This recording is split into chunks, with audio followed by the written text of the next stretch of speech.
नमस्कार, आप देख रहे हैं स्पेशल रिपोर्ट और आपके साथ में विजेंद्र सोलंकी। वो जो कहता है कि मैं कर्तव्य पथ पर चलता चला गया, मंजिल नजर आने लगी। 2 साल पहले दिसंबर का महीना राजस्थान अपने अगले मुख्यमंत्री की ताजपोशी देख रहा था।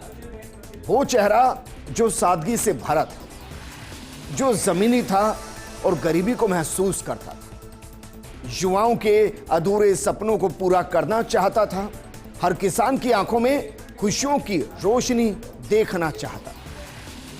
जब उस चेहरे ने शपथ ली तो राजस्थान वालों को एहसास हो गया कि राजस्थान बदलने वाला है। शपथ के तुरंत बाद राजस्थान को विकसित राजस्थान बनाने की दिशा में यह चेहरा आगे बढ़ता चला गया। अपराध को रोकना, विकास को गति देना, कठोर प्रशासनिक फैसले लेना और समाज के दर्द में खुद शरीक हो, उनके साथ खड़ा होना। जल और जीवन दोनों को मिशन बना दिया। दशकों के सपनों को पहले साल में ही पूरा करने की दिशा में आगे बढ़ते हुए प्रदेश को राइजिंग कर दिया। ये चेहरा है भजनलाल शर्मा, जिनकी सरकार के 2 साल पूरे हो रहे हैं। लेकिन इन 2 सालों में क्या बड़े फैसले हुए, क्या बड़े काम हुए, राजस्थान कितना बदला, कितना आगे बढ़ा और अब 2 साल के जश्न के कार्यक्रम क्या है, आज आपको बताने वाले हैं। 2 साल बेमिसाल।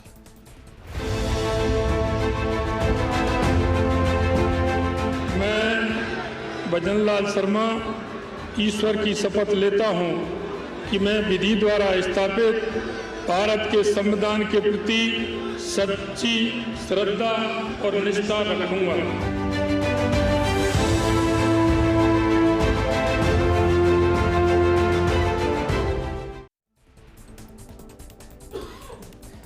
दो साल बेमिसाल।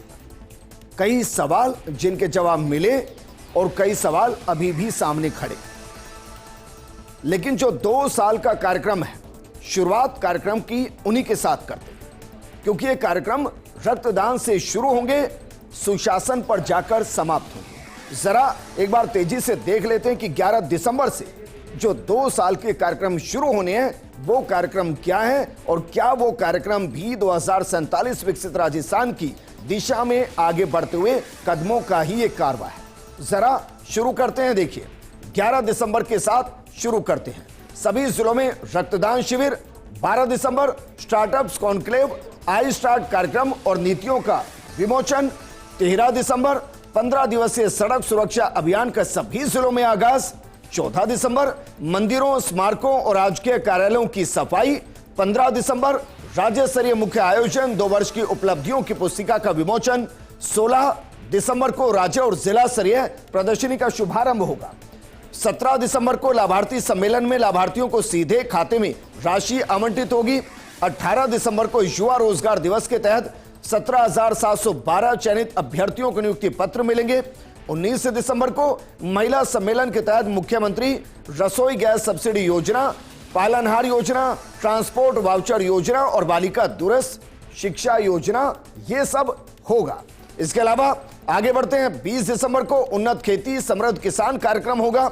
21 दिसंबर को पर्यावरण संरक्षण अभियान का शुभारंभ होगा। 22 दिसंबर को व्यापार संवर्धन दिवस के तौर पर मनाया जाएगा। 23 दिसंबर MSME कॉन्क्लेव होगा और 24 दिसंबर को पर्यटन विभाग की नीतियों का विमोचन होगा। नई पर्यटन नीति होगी। 25 दिसंबर को राज्य स्तरीय सुशासन दिवस समारोह मनाया जाएगा। यह पूरा कैलेंडर है 11 दिसंबर से लेकर 25 दिसंबर तक। 11 दिसंबर रक्तदान शिविर से शुरुआत होगी और 25 दिसंबर सुशासन के साथ समापन, या कहिए कि 2 साल बेमिसाल के कार्यक्रम सुशासन के साथ समाप्त होंगे, बिल्कुल वैसे ही जैसे सुशासन के साथ ये सरकार चल रही है। इन 2 सालों के कारवां में आज का दिन भी महत्वपूर्ण है, क्योंकि भजनलाल कैबिनेट की बैठक हुई और उसमें कई ऐसे फैसले हुए जो वाकई में काबिल तारीफ है। इनमें राजस्थान जन विश्वास कानून को कैबिनेट की मंजूरी मिली है।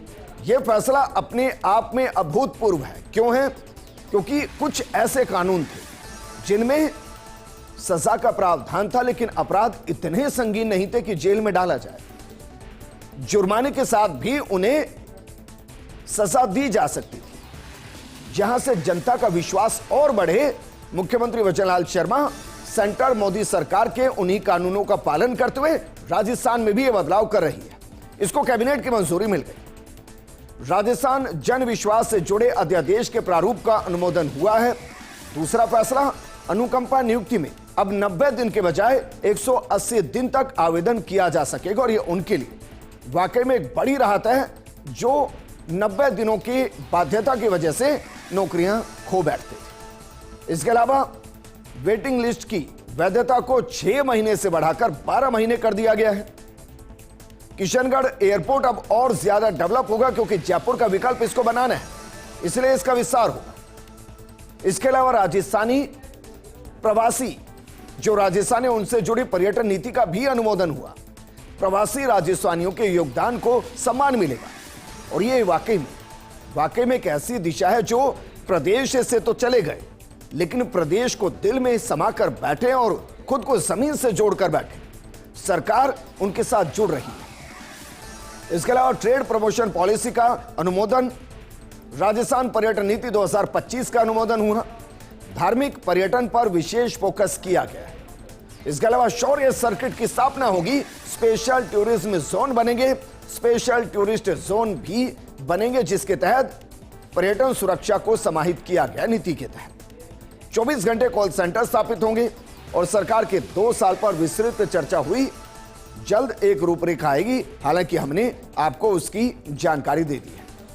लेकिन शुरुआत करते हैं, वापस चलते हैं 2023 में चलते हैं, 23 से 24 में चलते हैं। राइजिंग राजस्थान और उससे पहले एक बड़ा बदलाव आया क्योंकि कहते हैं कि नियत सही हो तो नीतियां बदलती हैं और जब नीतियां बदल जाती है तो वहीं से वो नीतियां उस स्टेट की गेम चेंजर बनती है।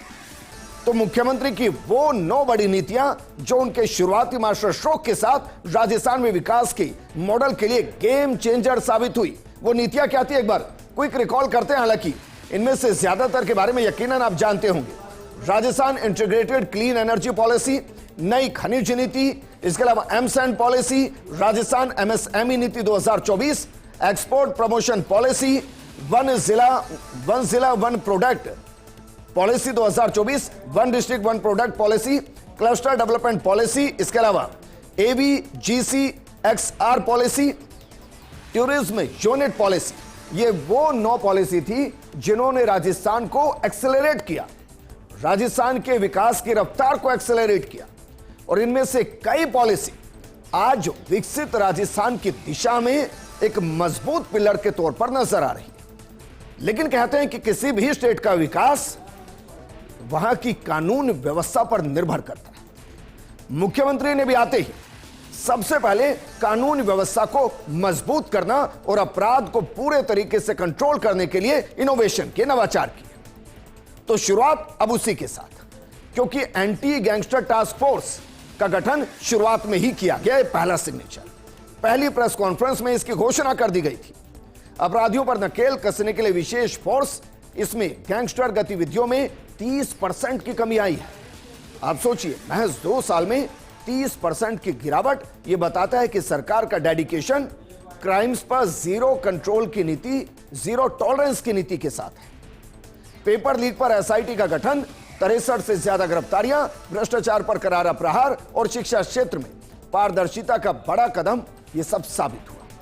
युवाओं का विश्वास इससे बढ़ा क्योंकि उसके बाद पेपर लीक राजस्थान में नहीं हुआ, भरोसा कायम हुआ। जो सपने टूट रहे थे वो सपने फिर से पूरे होने लगे। लेकिन राजस्थान है, ये रेगिस्तान है जहां बूंद बूंद की कीमत है और कई जल संरक्षण की परियोजनाएं, कई नहरी तंत्र की परियोजनाएं, कई सिंचाई परियोजनाएं जो सियासत के बीच में फंसी हुई थी, मुख्यमंत्री वचनलाल शर्मा ने उन सब समस्याओं को दूर करने की कोशिश की और वो राजस्थान के भागीरथ बनकर उभरे।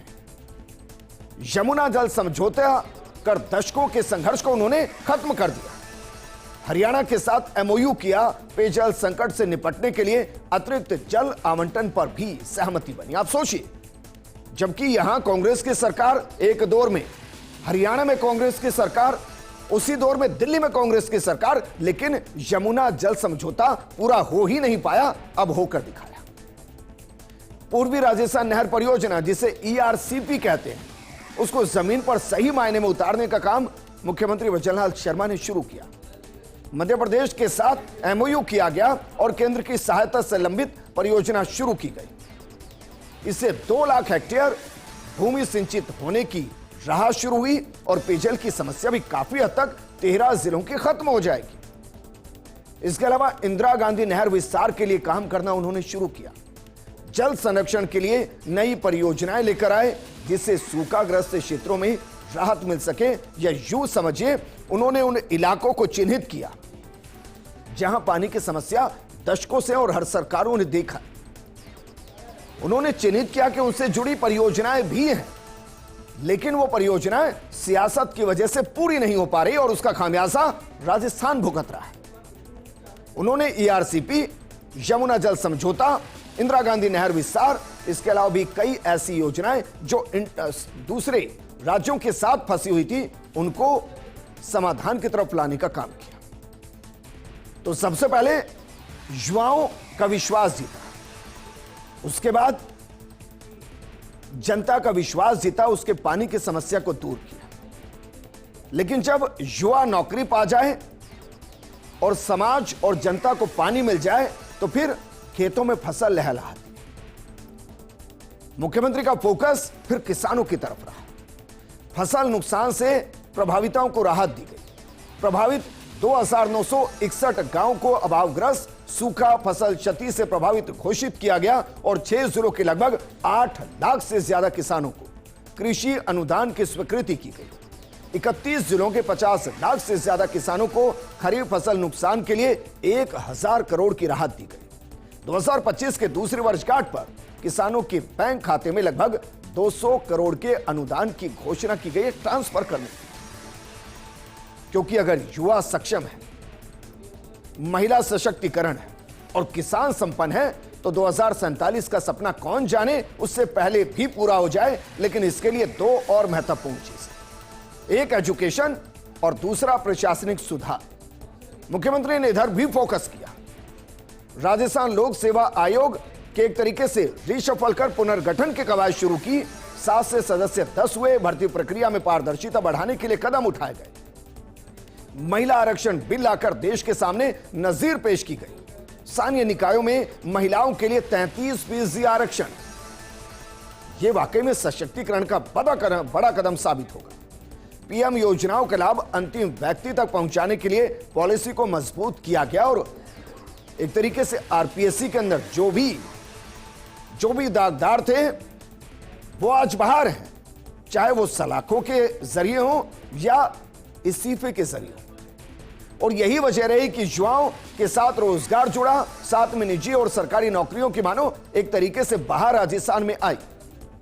क्योंकि 5 साल में 4 लाख सरकारी और 10 लाख निजी सेक्टर में नौकरियां देने का वादा किया गया। अब तक 75,000 से ज्यादा सरकारी नौकरियां विभिन्न विभागों में दी जा चुकी है। मार्च 2025 में एक रोजगार त्योहार के दौरान लगभग 7800 नियुक्ति पत्र वितरित किए गए। यूथ स्किल पॉलिसी लागू की गई। आगामी 2 सालों में 1.5 लाख युवाओं को कौशल ट्रेनिंग का लक्ष्य है और जो रोजगार अभी तक दे दिए गए हैं वो 1 लाख को पार कर चुके हैं। लेकिन जो असल मायने में रोजगार आता है, जो असल मायने में विकास होता है, वो दरअसल आर्थिक विकास होता है। और आर्थिक विकास के लिए सरकारी इंफ्रास्ट्रक्चर के बेहतरीन इस्तेमाल के साथ प्राइवेट सेक्टर को लुभाना, उनसे निवेश कराना और उस निवेश के जरिए अर्थव्यवस्था को बूस्टर डोज देते हुए रोजगार उत्पन्न करना। मुख्यमंत्री ने पहले साल में ही यह करके दिखाया। जिस राजस्थान को राइज होने के लिए वक्त लग रहा था, उस राजस्थान में पहले ही साल में राइजिंग राजस्थान कर मिसाल कायम की। इस समिट में कुल कहा जा रहा है कि 35 लाख करोड़ रुपए के निवेश के करार हुए। खनिज आधारित उद्योगों को बढ़ावा, जिनमें 86 प्रकार के खनिजों का उपयोग, इसकी पहल की गई। 55 रिफाइनरी प्रोजेक्ट में तेजी से काम करना शुरू किया गया ताकि प्रदेश का सबसे महत्वाकांक्षी प्रोजेक्ट जल्द से जल्द पूरा हो सके। टाउनशिप नीति, ऊर्जा नीति और मेडिकल टूरिज्म नीति को मंजूरी दी गई। इससे 60,000 करोड़ की सड़कें, लॉजिस्टिक पार्क और बॉर्डर इकोनॉमिक जोन विकसित हो रही हैं। ये सब राजस्थान की राइजिंग होने की शुरुआत है, जो 2047 तक के लिए रखी गई है। और वाकई में इसलिए विकास का एक कीर्तिमान रहा राइजिंग राजस्थान, क्योंकि राइजिंग राजस्थान समिट में कुल 35 लाख करोड़ के एमओयू हुए हैं और पहले 3 महीने में ही 3.08 लाख करोड़ के एमओयू पर काम शुरू हुआ, महज 3 महीने, क्योंकि मुख्यमंत्री हर महीने इसको लेकर मीटिंग ले रहे थे। वो चाहते हैं कि 5 सालों में 35 लाख करोड़ धरातल पर आए। आप सोचिए, अगस्त 2025 तक यह आंकड़ा 4.5 लाख करोड़ के आसपास पहुंचा और अभी कहा जा रहा है कि 7 लाख करोड़ के आसपास के निवेश धरातल पर आ चुके हैं महज 1 साल में। इसको काउंट कीजिए, लगभग 25% के आसपास की डिलीवरी फर्स्ट ईयर के अंदर। मैं इसलिए कह रहा हूं क्योंकि किसी भी स्टेट के अंदर के इन्वेस्टमेंट समिट को उठाकर देखिएगा, वहां जो सफलता का पैमाना इस तरीके के इन्वेस्टमेंट समिट का होता है वो 25 से 30% पर उसे बेहतर मान लिया जाता है। राजस्थान में पहले 1 साल में वो 25% से ज्यादा अचीव हुआ है।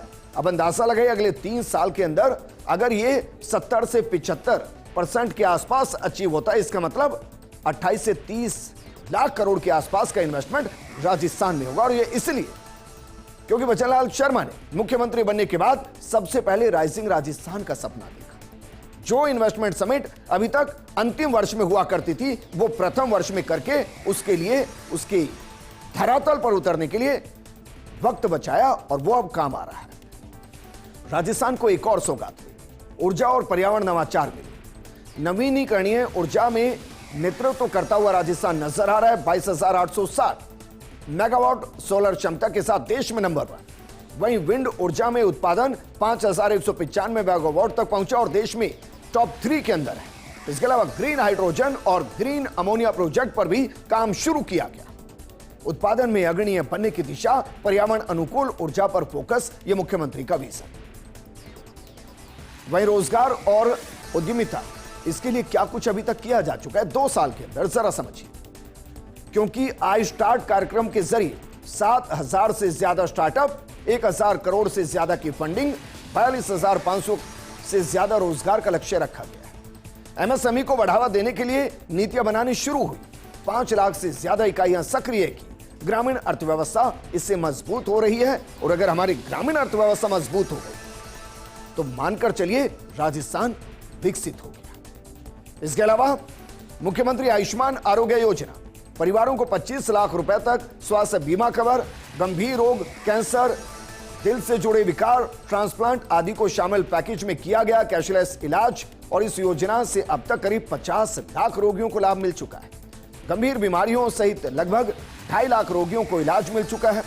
राज्य सरकार द्वारा लगभग 1900 करोड़ का कैशलेस इलाज अब तक हो चुका है और 1,34,00,000 परिवारों को इस स्कीम में पंजीकृत किया गया।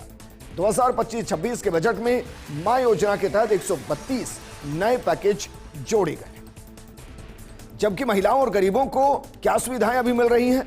मुख्यमंत्री बचनलाल शर्मा के नेतृत्व में आंगनबाड़ी केंद्रों में बच्चों को हर सप्ताह 5 दिन दूध मिल रहा है। गरीब परिवारों में जन्मी बच्चियों के लिए 1.5 लाख की बचत बॉन्ड है।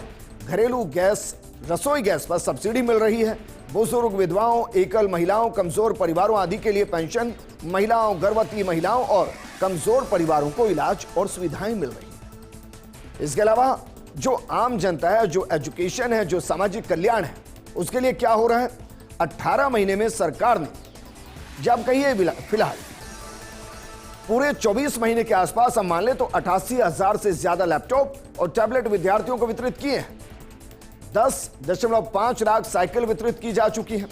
राइट टू एजुकेशन के तहत निजी स्कूलों को 1,000 करोड़ रुपए विकास के लिए दिए गए हैं। 332 करोड़ के प्रोजेक्ट। वहीं निर्माण श्रमिकों को और उनके आश्रितों को 209 करोड़ सीधे डीबीटी के जरिए ट्रांसफर किए गए।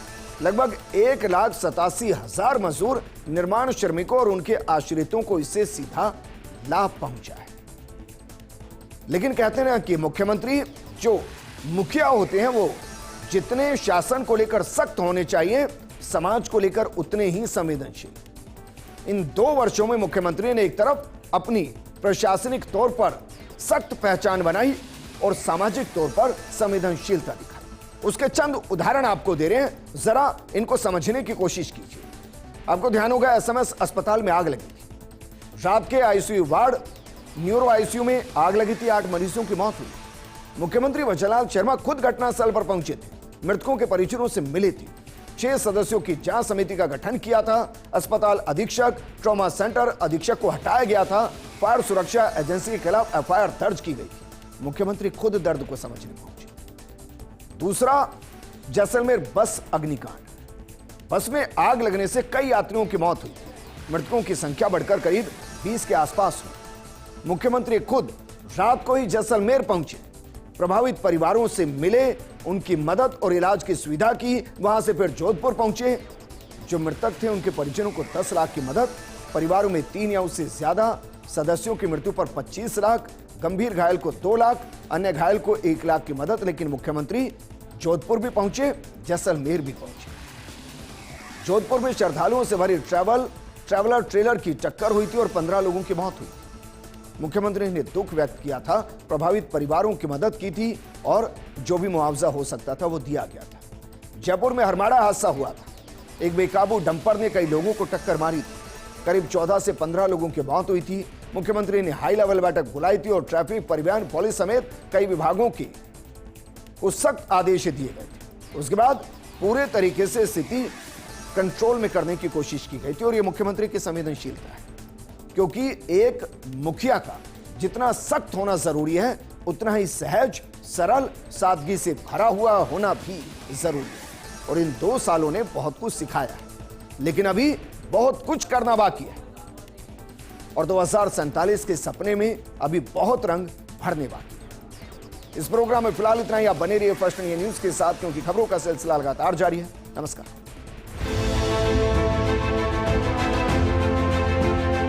मैं भजनलाल शर्मा ईश्वर की शपथ लेता हूं कि मैं विधि द्वारा स्थापित भारत के संविधान के प्रति सच्ची श्रद्धा और निष्ठा रखूंगा।